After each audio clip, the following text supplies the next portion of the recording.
was no email. We didn't just email it over.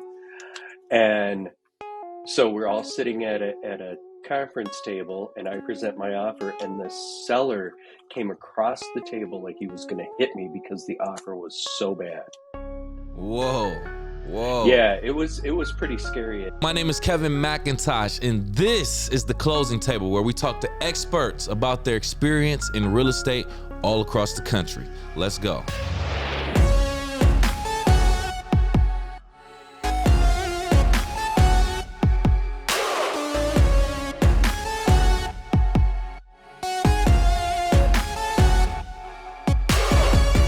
Welcome to The Closing Table. I am your host, Kevin C. McIntosh, and joining us on this episode, sharing his knowledge with us, we have the pleasure of speaking with Geoff Leach. How are you, Geoff?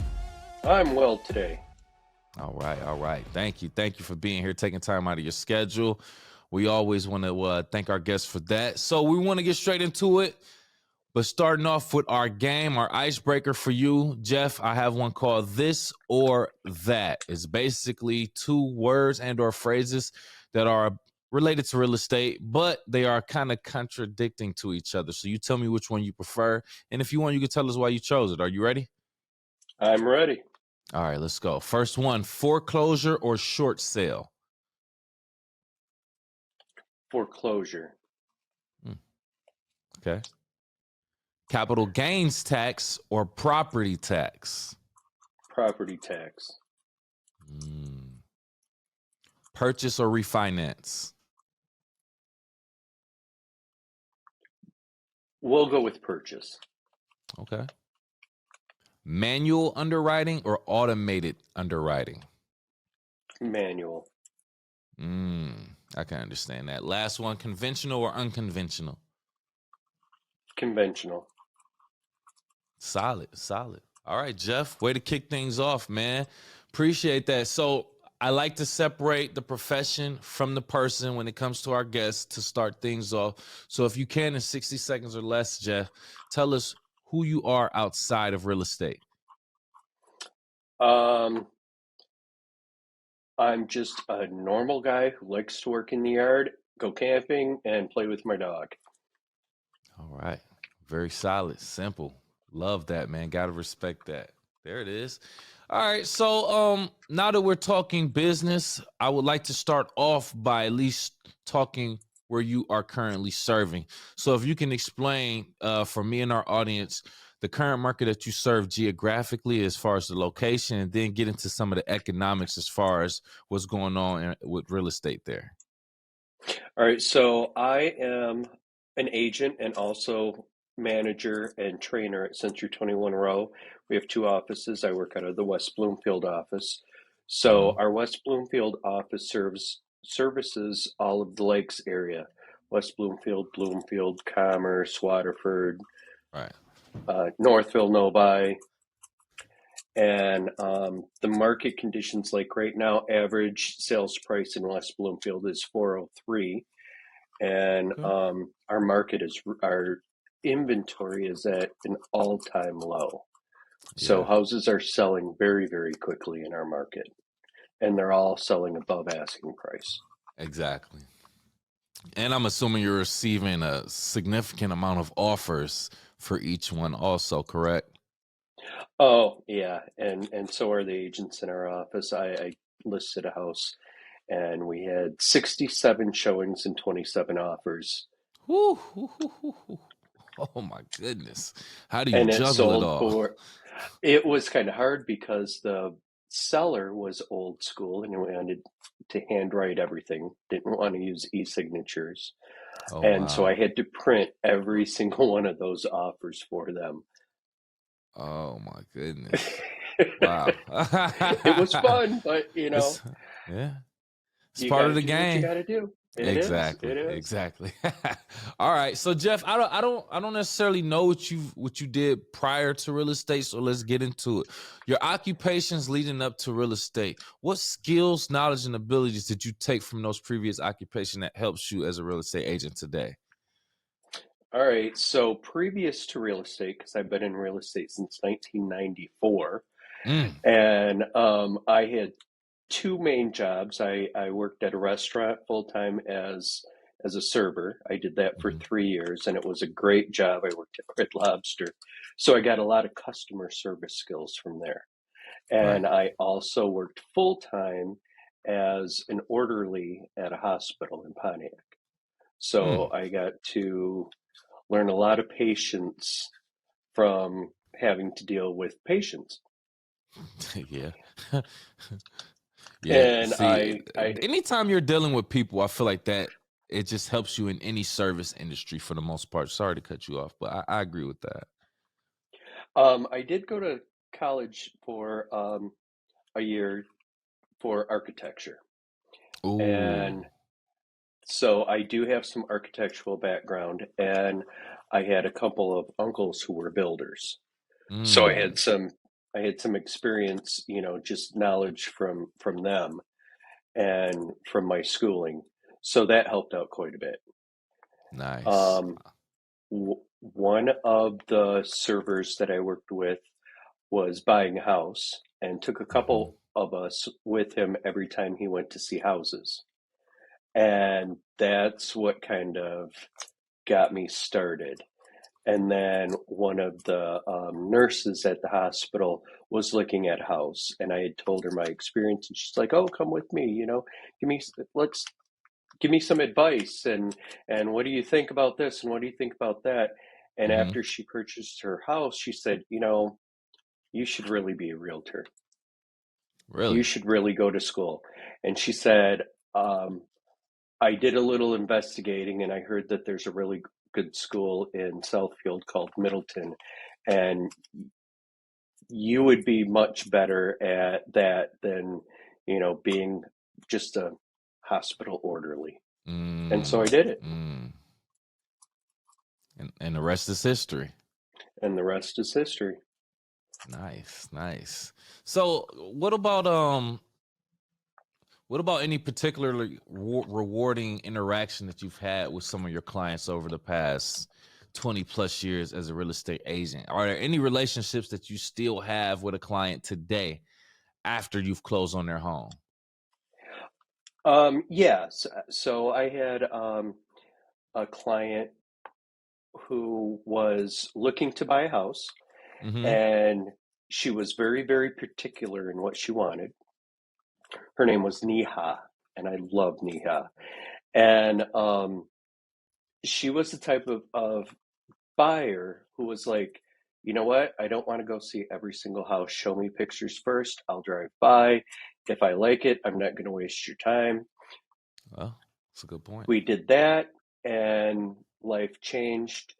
She had to go out of town for a few months, and then she came back a few months later. We saw some houses. Then she got pregnant, Mm, and that stopped for 9 or 10 months. And she kept calling me back. We just kept in contact, and I think we worked together for almost 2 years before we found her a house that she wanted.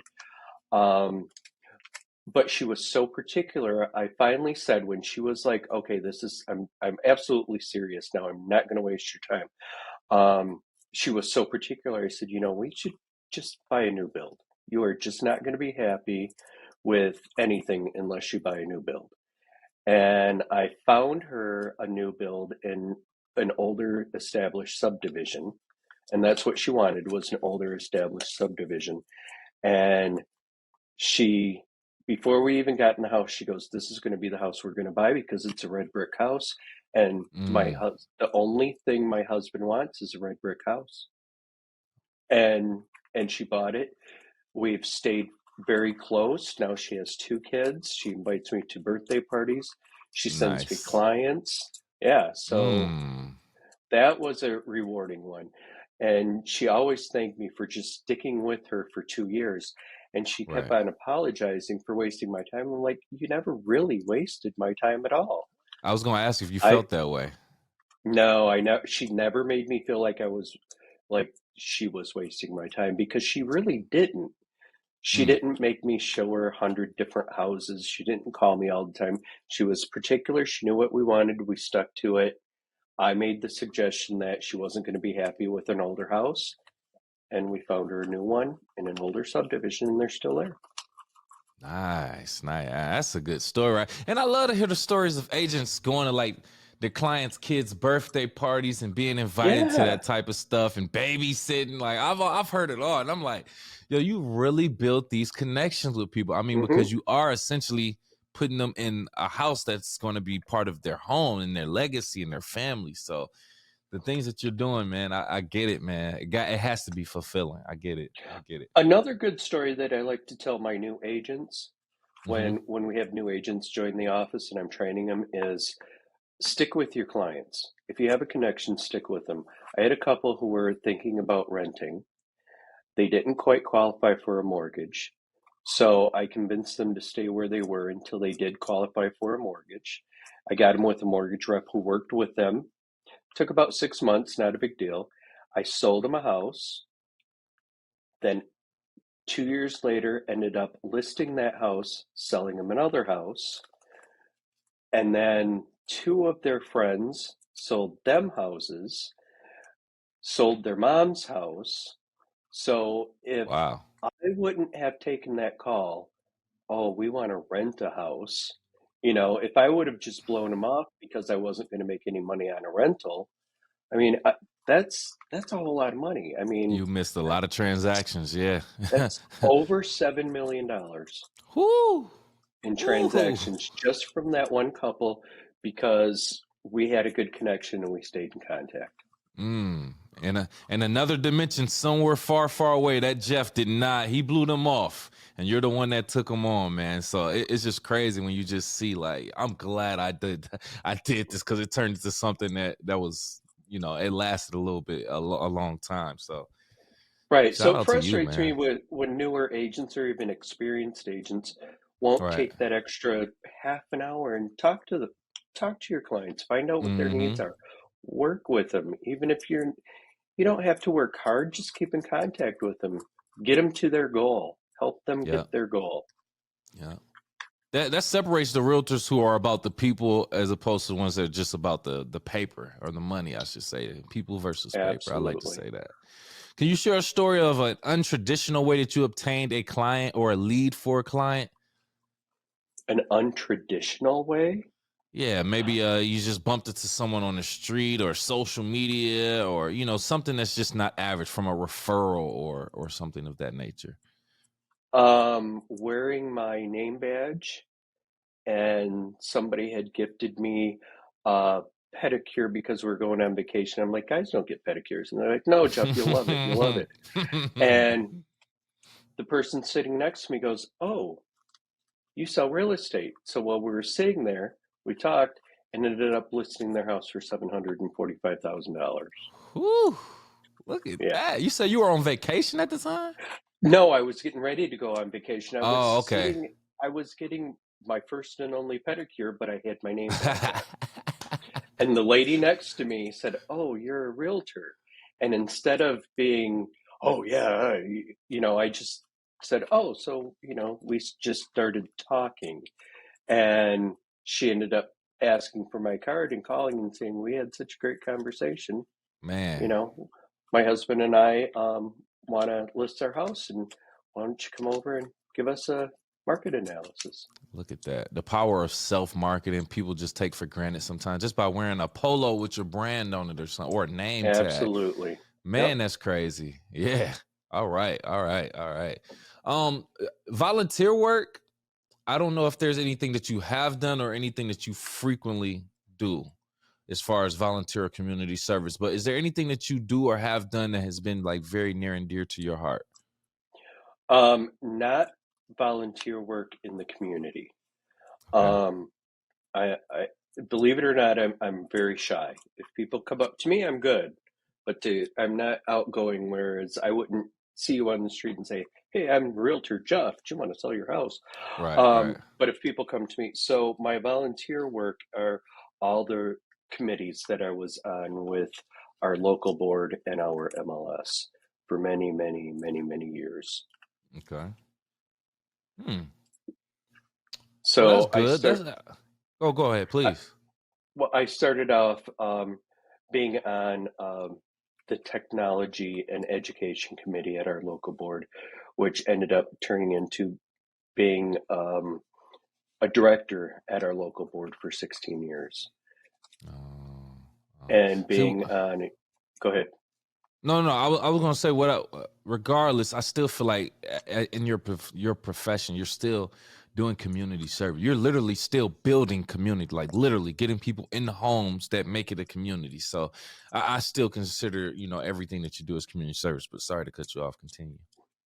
No, no, that's all right because the board work that I did at our local boards served our membership, which is all of the agents. So Mm, I belong to RealComp MLS, and RealComp has 16,666 agents just in the nice. Detroit metropolitan area. So I always felt like everything I was doing was to better the agents, make things easier for the agents, help agents out. There you go. Speaking of agents, though, you have to work with agents, other agents that represent the I hate to say opposing client, but the other client in the situation. Co-op is the word we use. There you go, co-op. Okay, cool. Yes. Something I learned here today. With that being said, has there been a situation where you were bumping heads with an agent throughout the transaction, but then somehow you all found a way to come together and have cooler heads at the end? Can you explain a situation like that you've been through? Yeah, that happens. That happens sometimes because everybody has different personalities, Yep. and I don't like to fight. I like to come to a resolution. Mm-hmm. So when I've had some difficulties with agents, and I find and I just find that less is more. Instead of engaging, I Mm. don't like to engage because if a deal's going to fall apart, 9 times out of 10, it's because the agents don't get along. And what is our Wow. goal? Our goal is to come to the closing table. Right. We don't want to get the buyers and sellers involved. And Mm-hmm. sometimes it's just the agents fight. Then they take that back to their clients, and then their clients get upset. And they're upset at the buyer or the seller when it's really the agents who are fighting. Mm-hmm. Mm-hmm. So I don't like to engage. I like to try and figure out how to resolve situations. And I think that's one of the reasons why they asked me to be office manager at this office is because I try really hard to resolve the situations. The buyer and seller aren't fighting. There's no reason for the agents to fight. Right. Exactly. And it happens a lot. There's a lot of personalities out there. Yeah, and that's why I asked that question. So my follow-up question to that is, has there been any situations where it didn't get resolved and it dissolved the entire transaction? Nope. I've not had that Okay, happen in good. almost 29 years. I've never had it happen. A long time ago when the market was really, really bad, in '07, Mm-hmm. '08, '09, Mm-hmm. I had a buyer who wanted to write an offer for 50,000 less than asking price. And of course, if we have a contract with our buyer, we have to present all offers.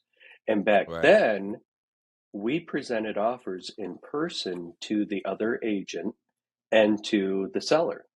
There was no email. We didn't just email it over. And so we're all sitting at a conference table, and I present my offer, and the seller came across the table like he was going to hit me because the offer was so bad. Whoa. Yeah, Whoa. it was pretty scary, and they left and said, "We don't ever want to hear from you or your clients ever again." Well, a month later, the house was still on the market. The agent and I had a good rapport. The agent and I kept in contact. Don't say They it. reduced they reduced the price Oh by my like goodness. 20,000. We came up by like 10,000, wrote another offer, and it closed. Oh, so they did all of that for nothing. Yep, Just being rude and nasty. Oh yep. man. Look at But that. that agent, the That's funny though. co-oping agent, was a very good agent, and we kept in contact all the time, Mm-hmm. even though the first offer fell through, and it was a Right. month later before we wrote another offer. but we kept our heads and we kept in contact, and it worked out perfect. Cooler heads prevail all day, every day, man. That's man. I, I gotta tip my hat off to you, man, for keeping your cool in that situation, and it still worked in your favor. But Oh, man, I'll never forget that. the fact that they acted like that just because of an offer, it's not even like you presented it in a nasty way. They just looked at No, it and not at just got, all. man, what? It's crazy. Hey I will Geoff, never forget that. Stuff flying off the table and him coming in. Oh yeah. really? Oh my goodness, Oh yeah, dude. it was interesting. Never had anything like that. Never, luckily, never had anything like that again. Yeah. That means you're doing your job well. I mean, you're doing your job. Let's take it back a little bit. I know you said all days are different for the most part. There's no day that's the same essentially in your profession. But for a typical day, whether that includes a showing, a closing, or whatever happens more frequently, can you walk us through the process of the day of maybe one of your most recent days that had some interesting things going on from beginning to end? For beginning, I get an email that we don't think we're going to be able to close on our set closing date. Mm, Now I have to figure out what's going to happen, and I have showings, right, so right. I have to juggle keep getting in contact with the title company, Mm-hmm. with the buyer, with the seller, with the other agent, show houses, make it all happen, and field calls from other buyers and sellers that I have. Luckily, I contacted my seller and said, we don't have, the title company isn't able to get this paperwork. And they were able to make a phone call and get it. It was a payoff authorization. And title companies usually order the payoff authorization for the seller. Mm. And the lender was said, 24 to 48 hours before we can look into that file and get it to you. We're like, and title company had, this was their third request. So I let the seller know, we might not be able to close because we don't have this, and the lender is not getting back with us. And she was able to make that happen because she was actual client for that lender instead of just the Oh, title company asking for it. So we got oh, that taken care of. We were able to close, and juggling that, you're always on the phone in your car. You're fielding yeah. calls when you're showing houses, and sometimes it starts at 7:30 in the morning. Ooh. There's times I want to get to the office at 9 o'clock in the morning, and I don't get to the office until 11 o'clock, because from 9 o'clock until 11 o'clock, I'm still in my pajamas drinking coffee, answering phone calls and Making the emails phones, yeah. before I even make it to the office. Yep. Man, ooh. That takes a lot of organizational skills, discipline, All right, and organizational skills. I preach this to my client, to mm-hmm. my agents all the time. Use your calendar. Oh yeah. Set up your reminders on your calendar. Use Oh your yeah. calendar for everything, and use your notes on your phone for everything. Mm-hmm. Mm-hmm. Yes, Because if you're utilize that not technology.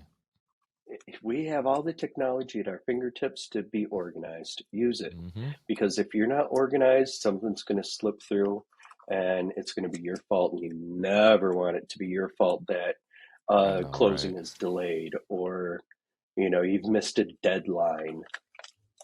You never want to miss a deadline on those purchase agreements. Mhm. Miss out on what could be one of your biggest transactions in your career just because you don't Absolutely. keep track of things. Yeah, yeah. Geoff, looking back on your journey, what key lessons have you learned about yourself, the industry, and the importance of serving others? That I have to be patient Yeah, and think yeah. before I speak.